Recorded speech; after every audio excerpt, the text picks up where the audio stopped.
Assalamualaikum warahmatullahi wabarakatuh. Perkenalkan, nama saya Mutlatul Aljiza dari Pendidikan Matematika kelas A1.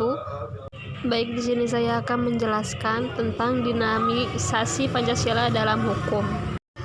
Pengertian dinamis menurut KBBI, pengertian dari dinamis adalah penuh semangat dan tenaga sehingga cepat bergerak dan dapat menyesuaikan diri dengan keadaan-keadaan dan mengandung dinamika. Pengertian dinamis menurut konteks pendidikan kewarganegaraan, pengertian dinamis adalah selalu bergerak mengikuti perkembangan zaman.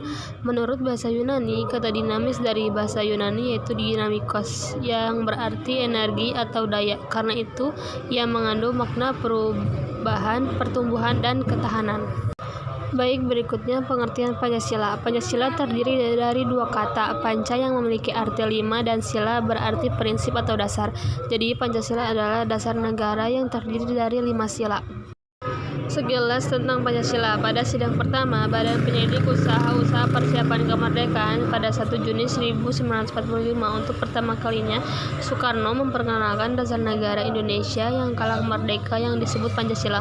Soekarno menyebut sebagai filosofis Grundslag atau pandangan hidup bangsa Indonesia.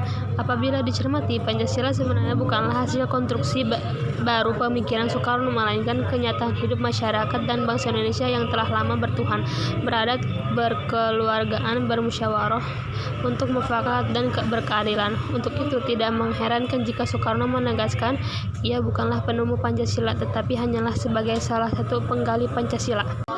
Pancasila bersifat dinamis. Pancasila dapat menyesuaikan diri dalam menghadapi berbagai zaman tanpa harus mengubah nilai fundamentalnya, yang berarti Pancasila dapat hidup di berbagai zaman dan mampu mengatur kondisi dinamika masyarakat yang sering terjadi perubahan.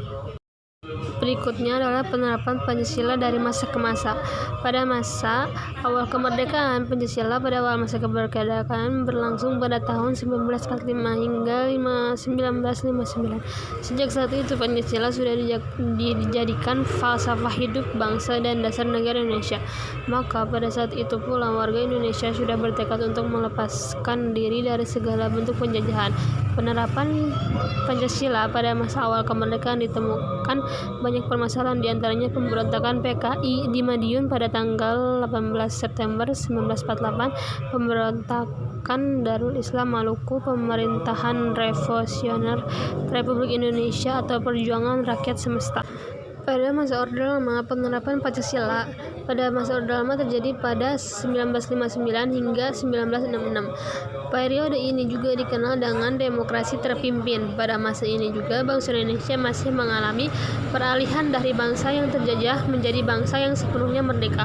Salah satu pemberontakan PKI yang dilakukan oleh DN Aidit pada tanggal 30 September 1965 yang bertujuan untuk mengubah ideologi menjadi komunis.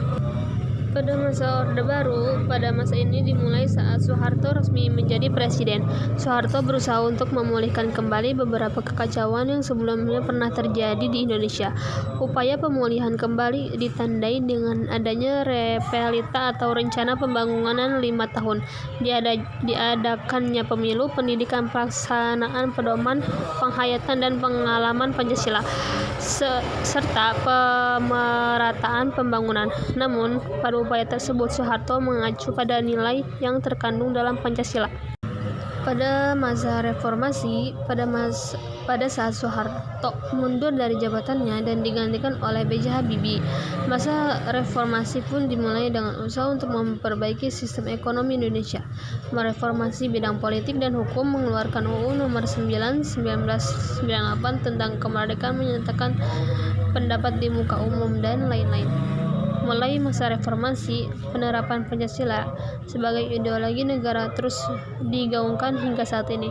Tidak hanya itu, upaya menggantian ideologi Pancasila dengan ideologi lainnya juga berkurang.